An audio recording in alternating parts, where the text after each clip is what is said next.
Okay, so that's officially start our I guess workshop today. Well, welcome everybody to the workshop, writing workshop, and this is hosted by the Cupertino Library Foundation. It has been established for more than 20 years ago. Our vision is to provide the most advanced resources, programs, and events to meet the current and future needs of our community. And during this time, during COVID, it is vitally important that we lean on resources and tools like art and writing to help us with healing. And so hopefully this workshop will provide a good tool and resource for you to get off whatever is on your mind onto the papers.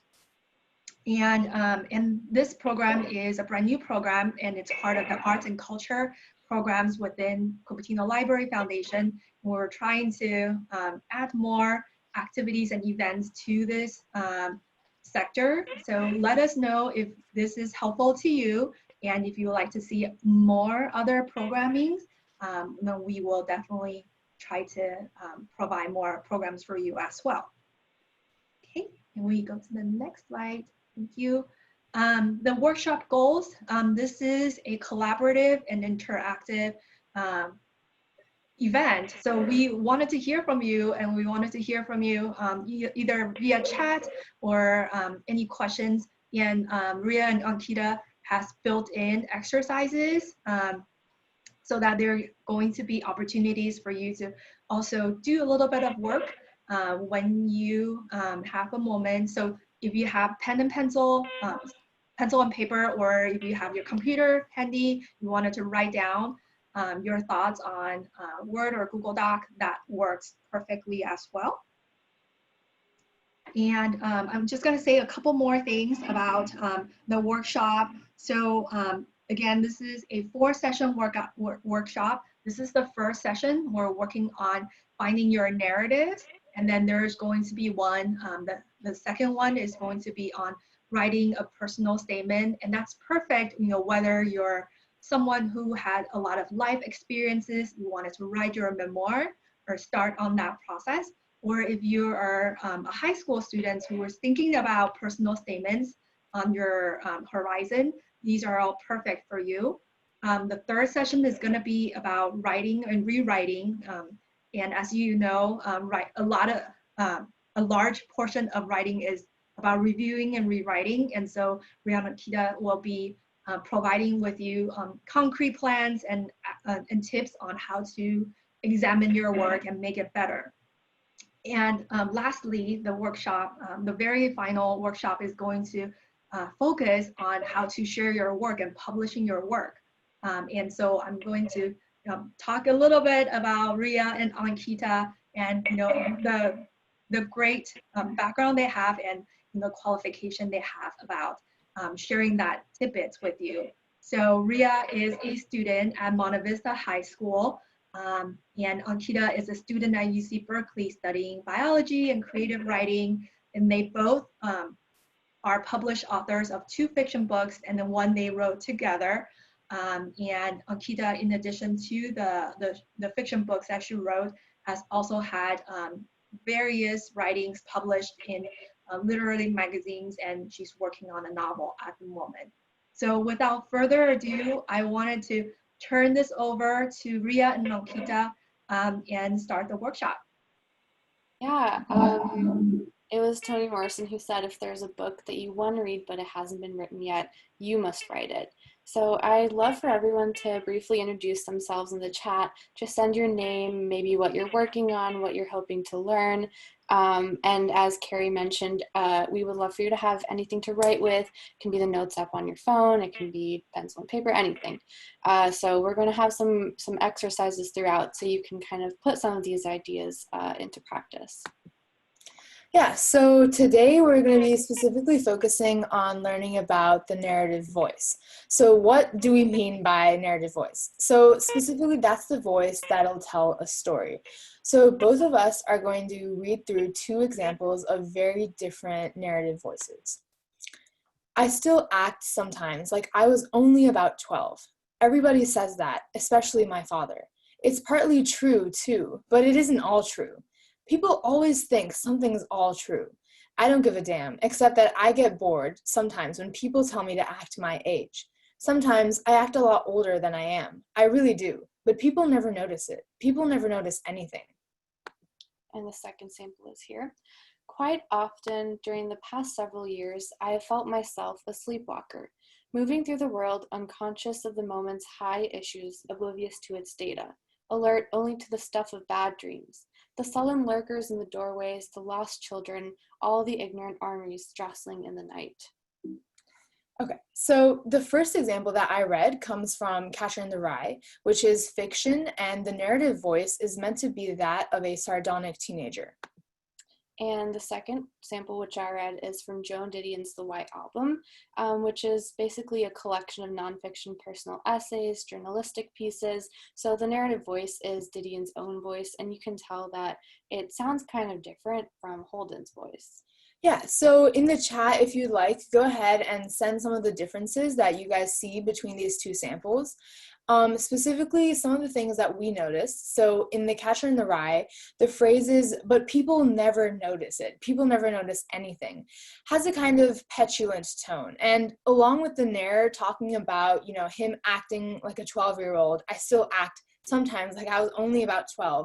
You can tell that the narrator is approaching a point of like self-awareness. However, he still brings his own unique perspective into it and is still drawing really quick conclusions. So something to note here also is that the narration is really in short, punchy sentences. So after you read this excerpt, it's really clear that it comes from a teenager. Yeah, versus I think if you read the Didion piece, it's one long sentence. She uses ellipses, she uses a lot of commas. It has kind of more of like a dreamlike phrasing. I think both of them are talking about the same thing, which is that people kind of tend to be oblivious to a lot of things and they miss important things. But the way Didion expresses this is so much more different than the way Holden expresses it. So, Okay. yeah. So making writing personal, whether you're writing about, a personal statement or it's nonfiction or creative writing, finding your own unique voice is definitely some of the most important factors of your writing. So we just like you guys to think about some of your favorite books, films, maybe TV shows, songs, or even narratives that you've read. So just think about what are your favorite things about them. So in the chat, you can go ahead and send some of your favorite things, like what you enjoy about it. So it can be, about the plot, the character, maybe just some of the moments that you enjoyed. But one of the best ways to improve your writing is to really analyze and look at other works. And I think that's a really important thing to look at. So we'll wait for a couple of seconds and you guys can just go ahead and send your thoughts in the chat. Yeah, just send anything that you've lately been reading or watching, thinking about. Because I think that these are some of the things that might be worth considering in your own work. If you're stuck for inspiration, it's always good to build on the things around you. Yeah, definitely. I think so. For me, like one example of this, I really enjoy the movie Knives Out, and specifically, I really like the tiny weird details that they, talk about like in each of the characters, and these tiny details from the characters, they really reveal the character's personality throughout the movie. So, for example, there's one character that really comes off as, dislikable and arrogant, but it's not directly told in the movie by the other characters. Instead, we figured this out through simple actions. Like, for example, there's a scene where the family dogs come up and greet him, but rather than petting them like a normal person, he just pushes them away. And you can just tell from that moment that it's a good example of show, don't tell, where we can figure out the character's personality through the actions rather than the words. Yeah. And lastly, I think it's really important to consider what makes you you. Like when you take a walk outside, what are the things you tend to focus on? Are there any events in your life or in the world that have really impacted you? There's certain phrases that stand out. I think personally one of the best things for kind of honing in on this is keeping a writer's notebook, which for me is literally just the notes app on my iPhone. It can take any form, but I find it really helpful to kind of jot down interesting conversations, things that stick out to me, and it's just a great way of collecting these things and serving as a representation of what you might find important in the world around you. So we're going to further kind of talk about these three particular facets of how you can strengthen your own unique narrative voice. There's a lot more, but these three I think are great starting points. The first one is point of view beyond just choosing your perspective. The second is imagery and description, and the last one is exposition. Right. Okay. So the first one we're going to take a look at is going to be point of view. So point of view typically extends beyond the first, second, and third person. So whether you're writing a personal essay or maybe a piece of fiction or nonfiction, revealing a character's unique perspective to the audience is a really important part of your writing. So some of the questions that you should be thinking about is, who is the narrator? Who is going to be controlling what details the audience, gets to learn or doesn't get to know in the story? So we thought a really interesting passage that kind of demonstrates this is from Joyce Carol Oates' short story, Where Are You Going? Where Have You Been? And I'm just going to read this out loud. Her name was Connie. She was 15, and she had a quick, nervous, giggling habit of craning her neck to glance into mirrors or checking other people's faces to make sure her own was all right. Her mother, who noticed everything and knew everything, and who hadn't much reason any longer to look at her own face, always scolded Connie about it. Connie would raise her eyebrows at these familiar old complaints and look right through her mother, into a shadowy vision of herself as she was, right at that moment. She knew she was pretty, and that was everything.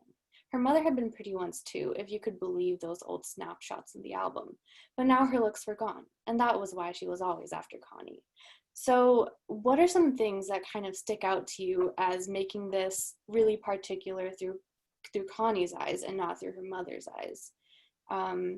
You can send some things in the chat.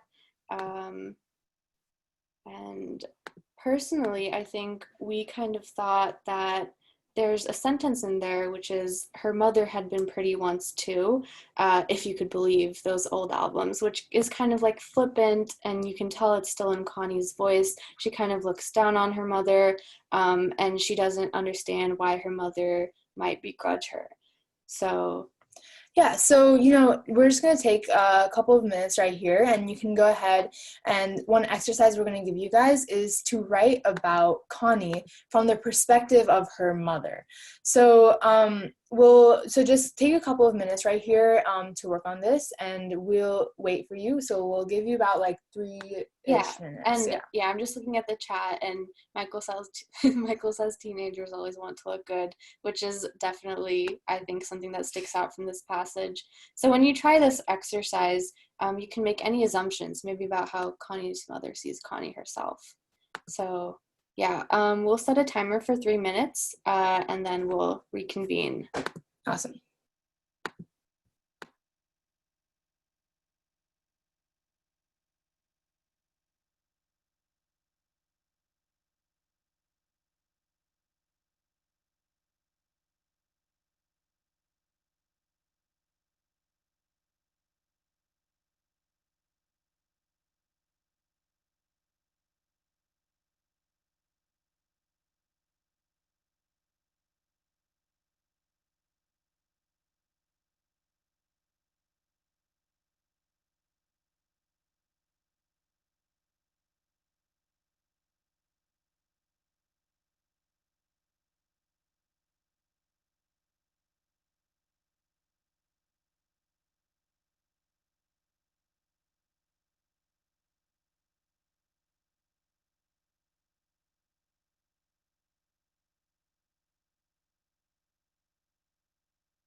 So we're about 1 minute away, and I'll let you guys know when to come back.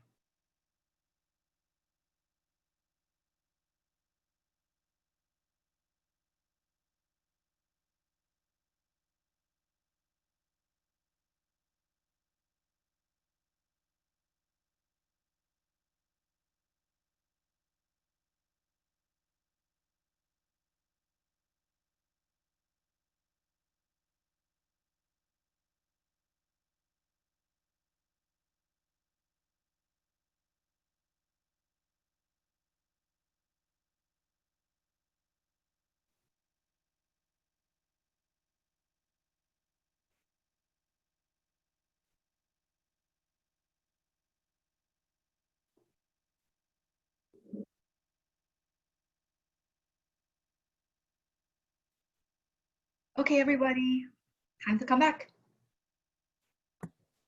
Okay, so next we'd like to send you guys into breakout rooms for about 3 minutes, and you can share what you wrote, or you can continue writing silently, or you can even talk about the excerpt or just introduce yourselves.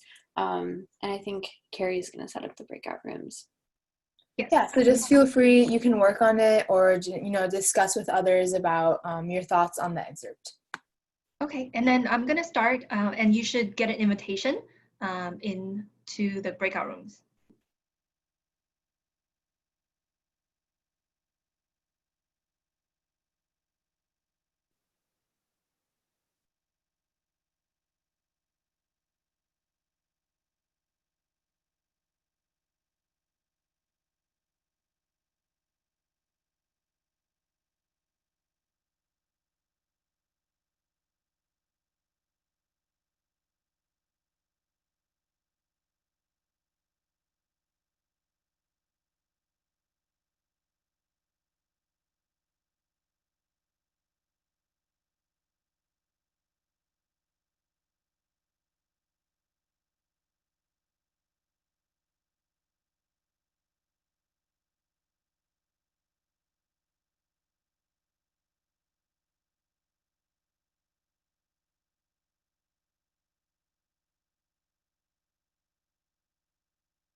Bye.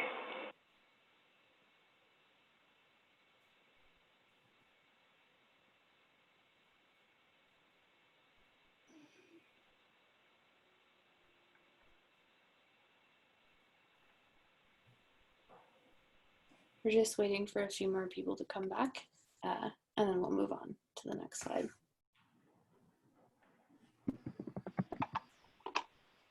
I think everyone should be back by now. All right, okay. So the next kind of idea that we'd like to talk about is unique imagery. This is from Alice LaPlante's book, The Making of a Story, which is great for any writing of any genre, I think. But I'm just going to read from this excerpt. Details are the lifeblood of good writing, for both fiction and creative nonfiction. And not just any details, but concrete details, or details that are grounded in the five senses. By first and foremost relying on what we see, feel, hear, touch, and taste when we render our thoughts and emotions on the page, we are ensuring that we immerse our readers in a concrete sensory world of our own making. We've all heard the truism that you can't see the forest for the trees as a way of warning against too much attention to detail, the implication being that you can get lost in the particulars and not see the big picture. Well, in riveting fiction and creative nonfiction, the opposite is true. You won't see the forest unless you see this tree and that tree and that tree, unless you focus on the details with great specificity. So details that are arbitrary and specific can really improve how tangible your writing is and how much it can impact the reader. So we're going to give you some examples of general, non-specific imagery followed by more detailed and kind of show, don't tell descriptions. So general, her mother was mad at her. And specific, her mother stalked across the kitchen, a tall, searching crow wrapped in her shawl, and ignored her question. General, I take good care of my patients. Specific, I was determined to help Wayne become better. I helped him take his medications, go through exercises, and become adjusted to the new setting over the next few days. General, my dad likes listening to loud music. And now we'd like to give you guys a minute to think of a specific example to this sentence, and you can go ahead and share it in the chat if you'd like to. And personally, an example of our own would be, in the garage, Led Zeppelin screamed away, a reliable companion to Dad's morning treadmill runs. So just talking about these other two examples, we kind of zoom in on these more specific elements that can show character or situation. And I think that's what imagery is all about. And we'll move on to the next slide, but we'll read from the chat if anyone wants to send their own examples. Okay, so the last thing that we want to look at is going to be exposition.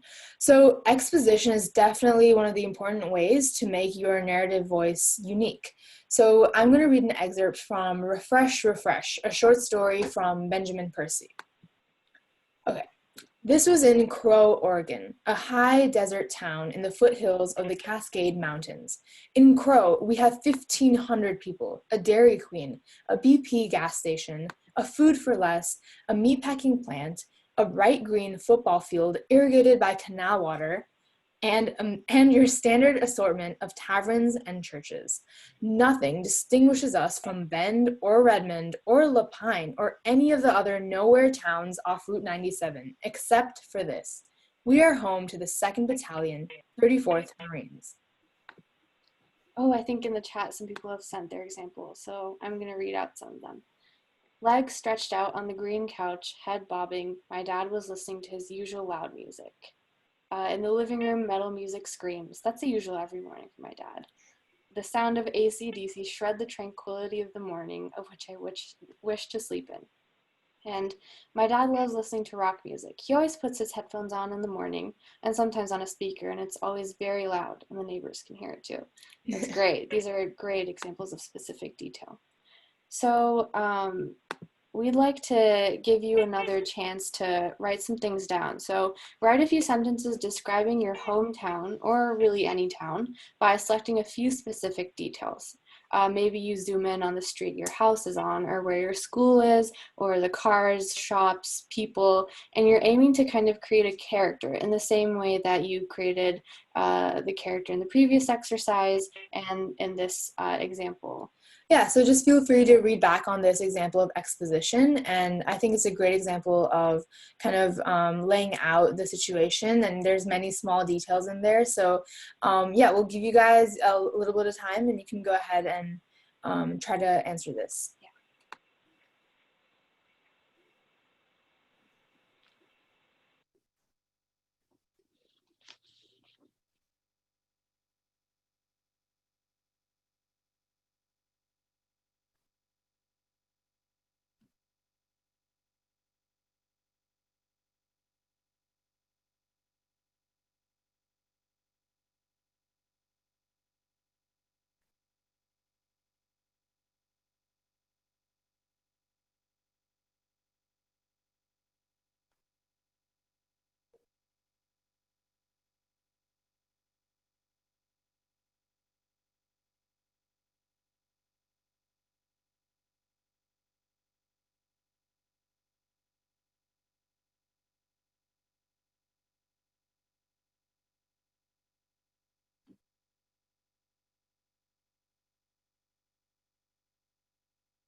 Okay, guys, ready to come back? Okay. Ooh, we got a great example from Michael. I'm going to read that out loud if that's all right. High apartment towers stretch into the sky. The paved road seems like a snake wiggling through the towers. The air smell of plastic and other trash. But at night, there's a faint smell of night barbecue making your mouth water. This is what Beijing is like. That's awesome. And then you guys can scroll through the chat and read some more examples. We're going to move on to our final exercise. Okay, so we're going to draw on what you guys just wrote to write a short answer to the following question. Okay. Chicago author Nelson Algren said, "A writer does well if in his whole life he can tell the story of one street. Chicagoans, but not just Chicagoans, have always found something instructive and pleasing and profound in the stories of their block, of Main Street, of Highway 61, of a farm lane, of the Celestial Highway. Tell us the story of a street, path, road, real or imagined or metaphorical." So this is actually the University of Chicago application essay prompt in 2008 to 2009. And I would say, take about 3 to 5 minutes just to, you can definitely take some of the information from the past exercise that you wrote, but take a little bit of time to write a few sentences beginning to answer this prompt. And we'd like you guys to focus on the three things we mentioned throughout this presentation. So that'll be exposition, imagery, and also point of view. So again, the main purpose of this exercise is going to be trying to hone your unique narrative voice. And we're loving all the examples that you guys are putting in the chat. It's looking great.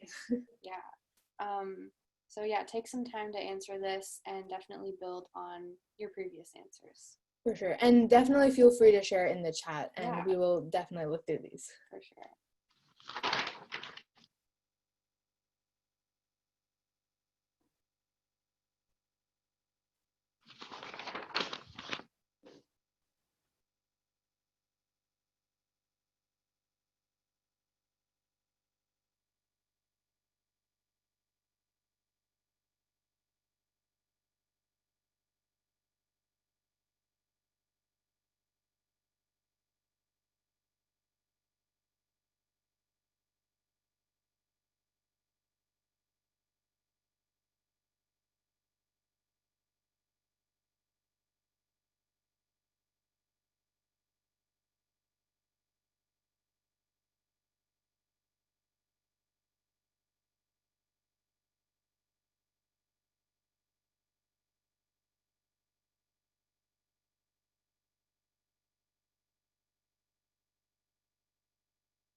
Just counting down for one more minute.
Okay, guys, let's come on back.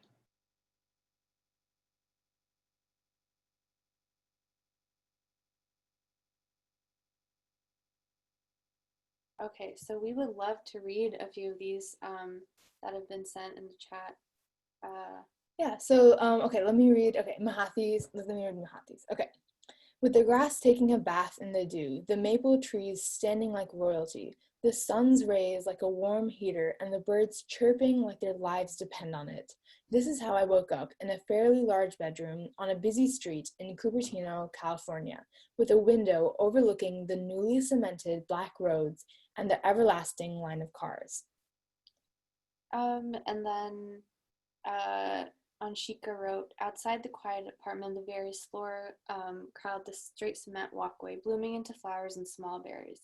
The soft chimes ring through the almost forest-like setting, the warm summer wind casting its spell over the now quiet and almost desolate complex. Redwoods tower over the three-story apartments, providing the refreshing shade to people, birds, squirrels, and butterflies alike. Yeah, that's a great start, and I think you guys have really taken these ideas of point of view, exposition, imagery to heart. And like we said, this is definitely just a start. Writing is a lifelong process. There's always room for improvement, and we'd like you to definitely keep working on your own voice. And now we have just a short video where Toni Morrison describes why she keeps writing. And we thought it was really inspiring, and you guys might like to take a look.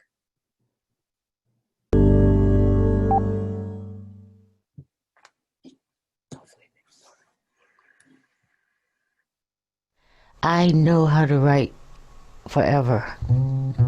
I don't think I could have happily stayed here in the world if I did not have a way of thinking about it, which is what writing is for me. It's control. Nobody tells me what to do. It's mine, it's free, and it's a way of thinking. It's pure knowledge. This would be like gain. So I get that right? Okay, good. Thanks. He was dead sure I was the man. Which knob were you touching there before? Which knob had you touched? Ready? We're rolling. God help the child. It's not my fault. So you can't blame me. I didn't do it, and I have no idea how it happened. It didn't take more than an hour after they pulled her out from between my legs to realize something was wrong. Really wrong. She was so black, she scared me. I wanted to focus in this book about the confusion there is about race. This girl is abused by her mother because she's born really black. So I wanted her journey to be about becoming a three-dimensional human being. I didn't discover why I wrote until later. I came at it as not a writer but a reader, and such a story didn't exist. Every little homely black girl was a joke or didn't exist in literature, and I was eager to read about a story where racism really hurts and can destroy you. I told her to call me Sweetness instead of mother or mama. It was safer. Being that black and having what I think are two thick lips, calling me mama would confuse people. I even thought of giving her away to an orphanage someplace. And I was scared to be one of those mothers who put their babies on church steps. What I've learned to do and what I really feel proud about is being able to say more with less. Let the reader enter with his or her own imagination, and that makes us co-conspirators, as it were, together, the reader and me. Simply dumbstruck by her beauty, Booker stared open-mouthed at a young blue-black woman standing at the curb laughing, her hair like a million black butterflies asleep on her head. He put the trumpet to his lips. What emerged was music he had never played before. Low, muted notes, held long, too long, as the strains floated through drops of rain.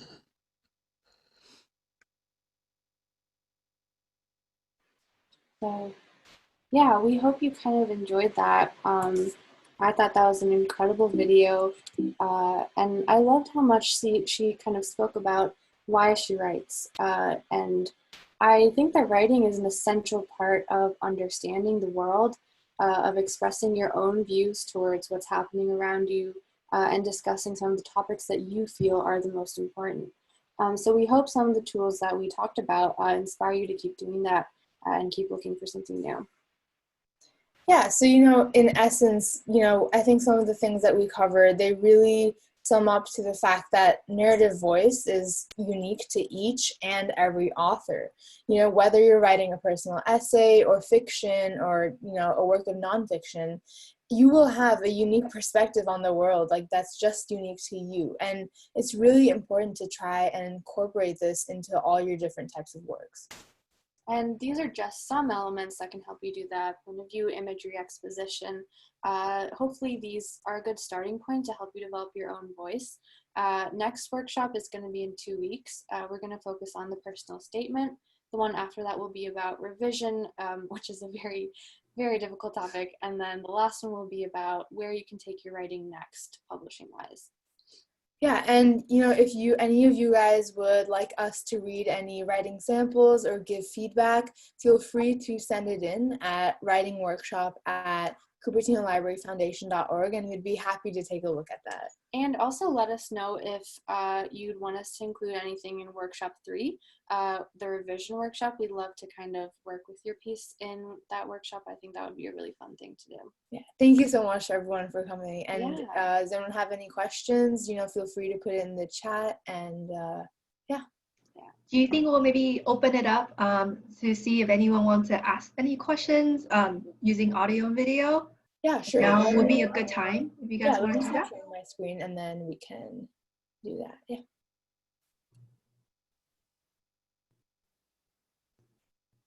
All right, so Michael's asking what are some of the books you recommend. I would say definitely Joan Didion's Slouching Towards Bethlehem is a great starting point if you want to kind of think about writing personal essays. It's a great book, and it kind of talks about things that are going on around her, like news events and her personal life. And that's just like, I think, a great starting point. Do you have any recommendations, Rhea? I think like the excerpt that you read also during our presentation from La Plante, I think that was also, yeah, that's also a great book. It was Making of a Story, I think, right? Yeah. And then I would say fiction, really particularly, I like Thomas Pynchon's book. I think they're really fun. In particular, there's a book. There's some echo. Yeah, there's a book I read recently called The Crying of Lot 49, which is really interesting, and it's kind of short. I know Pynchon is like a hard author, but if you read that book, it's a great introduction. It's about the Bay Area. It's really fun.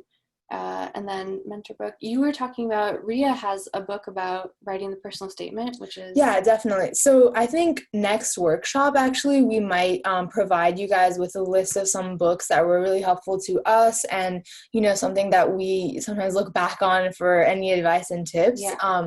We will definitely be providing that list, I think. Yeah. And I actually think Stephen King's On Writing is a book that really talks very specifically about craft and particular elements of writing that you can look to improve on. His is more about writing a novel. Ray Bradbury has a great book. I forget what it's called, but I think if you look up like Bradbury on Writing, it's a series of short essays where he even talks about some of the short stories he wrote. He talks about the process behind writing them, his inspiration, even like things about the writing industry itself, which might be really helpful. Yeah, and something that we talked about in our presentation is looking at other works to improve your own writing. And I think just reading other people's personal essays and statements are like really helpful. Like Ankita mentioned, like Joan Didion has a great book that I sometimes refer to as well. So I think just looking at some of your favorite works and other works is a great way to begin to improve your writing. Yeah, figure out what inspires you about the things you love, because often they point you towards things that you'd also want to include in your writing. Yeah.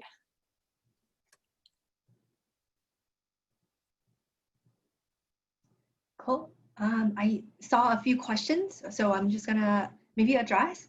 So there are some questions about, is there a deadline for submission? So this is a workshop, and so I think from the intention from Ria and Kita is that you do not have to submit anything as a mandatory submission, but definitely feel free to share with the group what you wanted to write, or you can share and send it to our email address if you wanted to just kind of get some second opinions, but definitely no requirement on submitting anything at all. Yeah, and the workshop on revision is on August 8th. So if you just want to email something in before August 8th, we would love to take a look at it. Yeah. And so just to give you all the dates, the next one on personal statement is going to be on July 25th at 2:30. The one on review and rewrite is August 8th at 2:30. And August 22nd is sharing your work, also at 2:30. And we're going to be making this a reoccurring meeting. So this Zoom link you will be able to use for the rest of the workshops as well.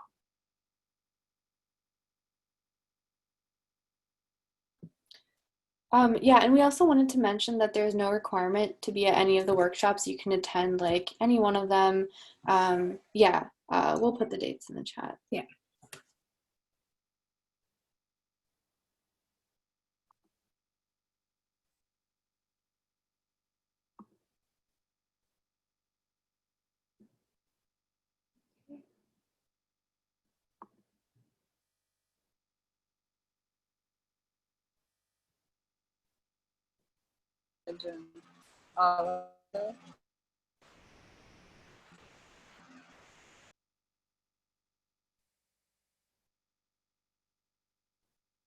We just sent it in the chat. You guys can take a look. Yeah, feel free to add it in your calendar, and I think we'll also send some emails. We'll send out reminder emails. So yeah, also check your inbox. Thank you so much for coming. Yeah, we loved having you guys. We loved reading the examples that you sent in the chat. I think especially at this time, writing is just a great way to pass the time and have some fun. So yeah. For sure. Yeah, definitely. And I'd love to hear all your comments as well. If you find this helpful, or if you have any feedbacks about how we can run it a little bit better or more interesting for the remaining 3 sessions, feel free to send it to our email, which is writingworkshop@cupertinolibraryfoundation.org. Thank you so much for joining. Definitely, yeah. Any feedback is appreciated, and as always, feel free to send in any work, and we will definitely take a look at it. Yeah, and Mahathi, I just saw your sample. If you want to email that in to us, I think we're almost out of time here, but we'd love to take a look at it. Yeah. Thank you so much. Oh, actually, let me maybe send the email in the chat. Sure. It's writing workshop. Hold on. Cupertino Library.